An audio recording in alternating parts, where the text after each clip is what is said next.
Hello everyone. If you like what I'm doing here, please consider subscribing, liking, and commenting. It would really help the channel out quite a bit. Thank you very much. Almost all the shows that you hear on this channel were produced around 60 to 90 years ago. It was a different time and a different era. Stereotypical portrayals and comments were the norm back then. Many old-time radio shows contained some material that today some would find objectable in some fashion. This is history, and this was the way it was. We learn from our mistakes and we move forward every time the sun comes up. The shows contained here are not only for the historical content they may contain, but for entertainment. What some may find offensive, others will not. If you find you are easily triggered by stereotypical portrayals or comments, I suggest you immediately stop listening, unsubscribe, and find other avenues of entertainment. Unless the platforms that I have these shows uploaded to mandate they be removed, they will stay. Please enjoy the following show.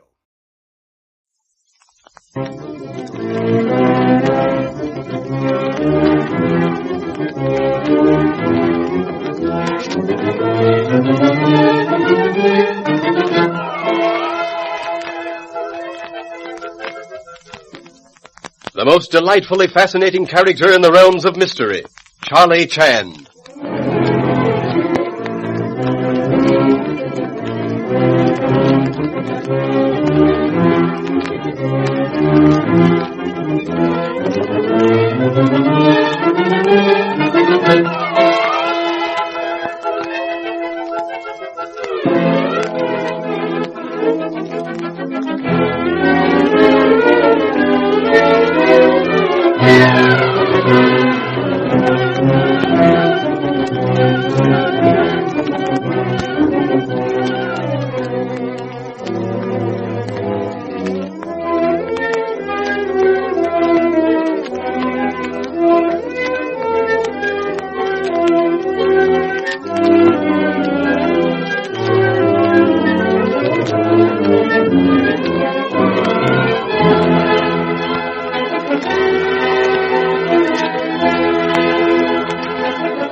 As Charlie Chan's investigation of the murder of Ellen Landini proceeds, suspicion falls in turn upon Ward, Ryder, Dr. Swan, and Romano, all ex-husbands of the opera singer.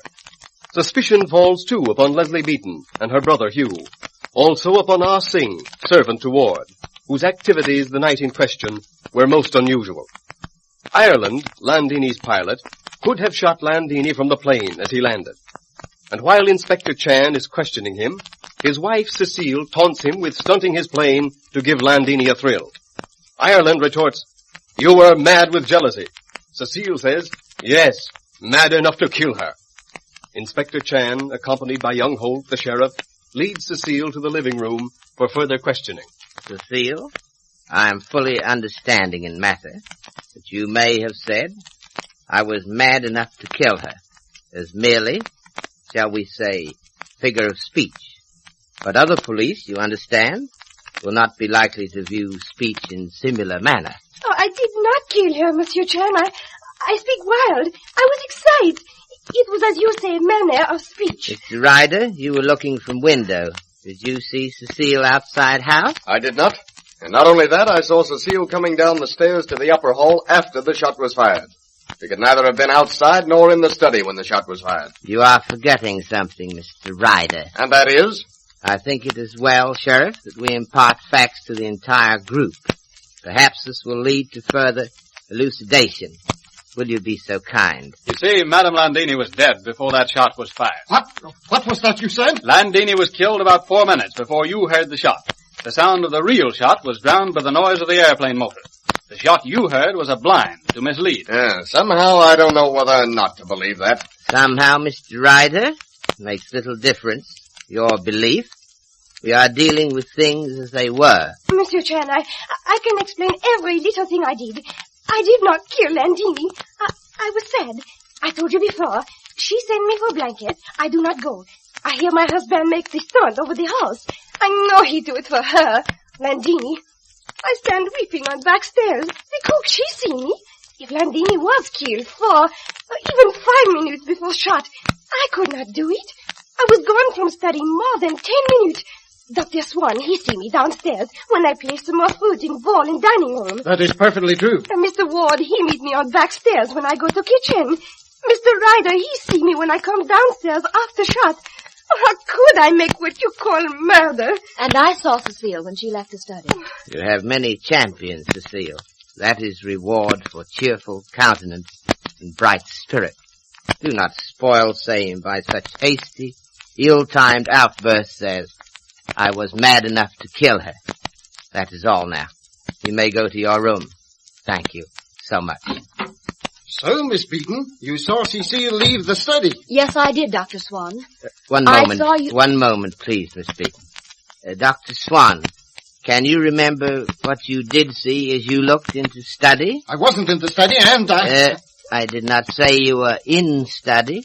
I said, what did you see in study? I didn't even look in the study. Mr. Ryder, what have you to say to that? You must have forgotten, Doctor. I saw you looking into the study, and you turned and went down to the living room. You must be mistaken, Ryder.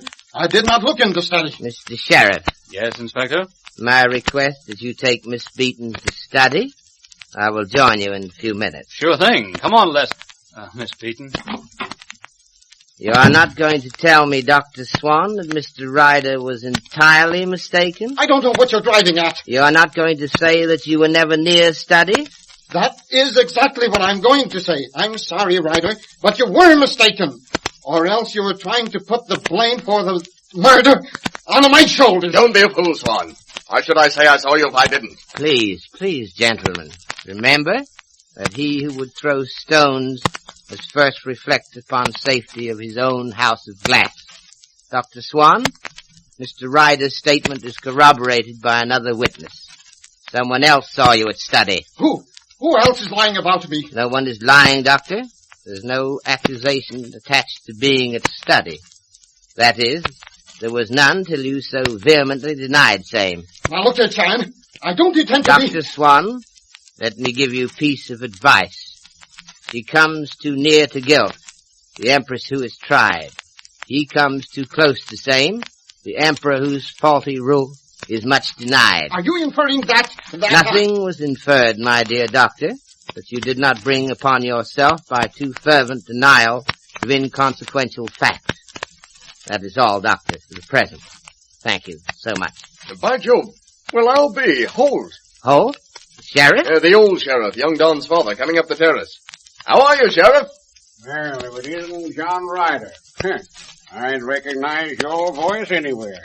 How are you? Oh, fine, old chap. Except for this enforced idleness while they investigate this murder. Oh, this is Inspector Chan, Mr. Holt. Yeah, it is indeed a great pleasure, Mr. Holt. Much honor. Your honorable reputation is on lips of all domiciled at this place. Shucks, Mr. Chan, my reputation ain't nothing alongside of yours. Is my boy still here? Yes. At the present moment he is in study. Shall we join him? If you don't mind. It shall be as you say. Be pleased to take my arm, please. Thank you, Mr. Chan. I used to know my way about the Ward place pretty thoroughly. But it's been some time and... Yes, I'm fully understanding, Mr. Holt. When one's eyesight is not as good as it used to be. Oh, shucks, Mr. Chan. I ain't touchy about being blind. Not now. Time was when it irked me to be reminded of it. But, oh well, a fella gets used to it in time, and I've had lots of time. Terrible pity, though, Mr. Holt. Wealthiest mandarin who is blind would gladly change places with Lois Cooley for opportunity to see. And that's no lie, Mr. Chan. Perhaps, yes. I think it better we will knock before entering study. Come in. Why, Dad. Why, hello, son. I thought I'd better run up and find how you're getting along. Oh, Dad, this is Miss Leslie Beaton.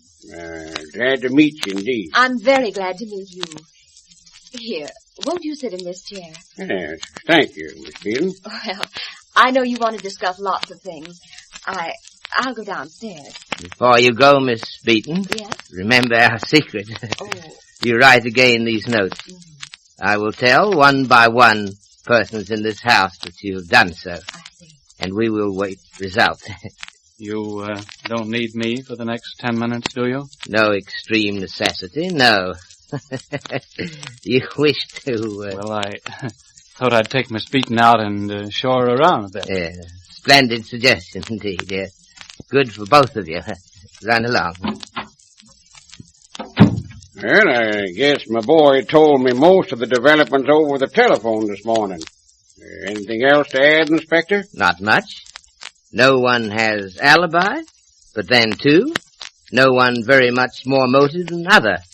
Mr. Ward, of course, would be least likely, since his only hope of tracing possible son was through Landini's help. Yes, my boy was telling me about Ward hearing that Landini had a son by him.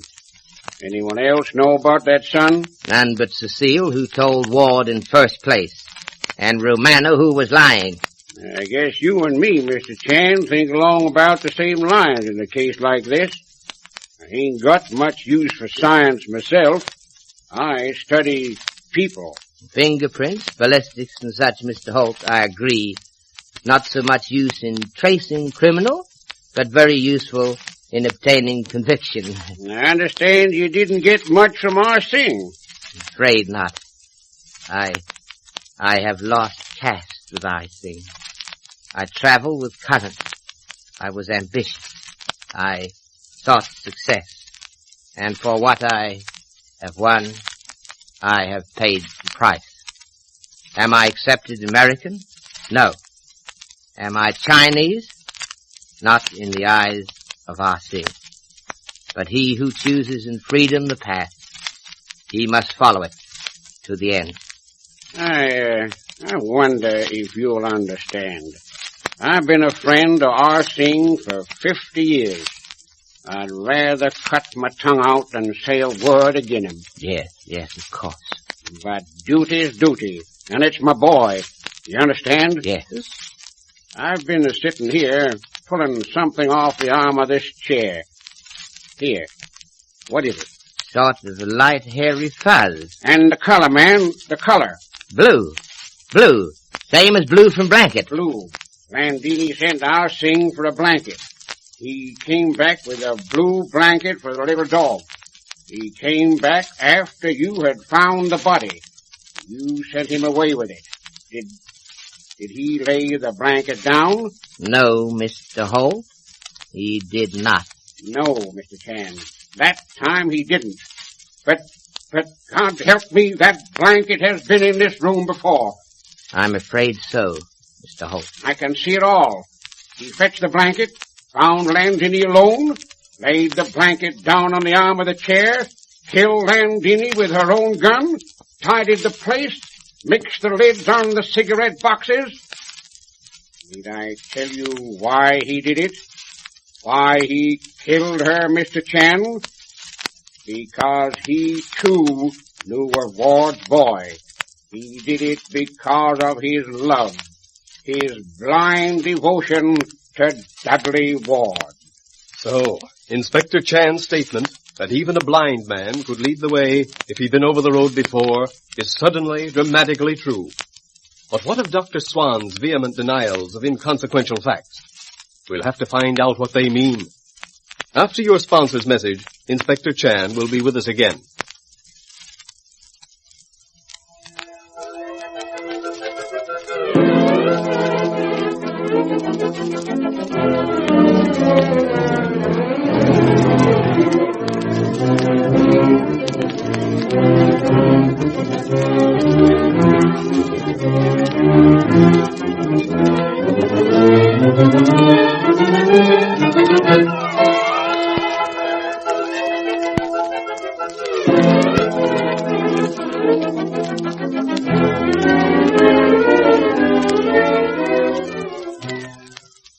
Inspector Chan, what treat do you have for us tonight?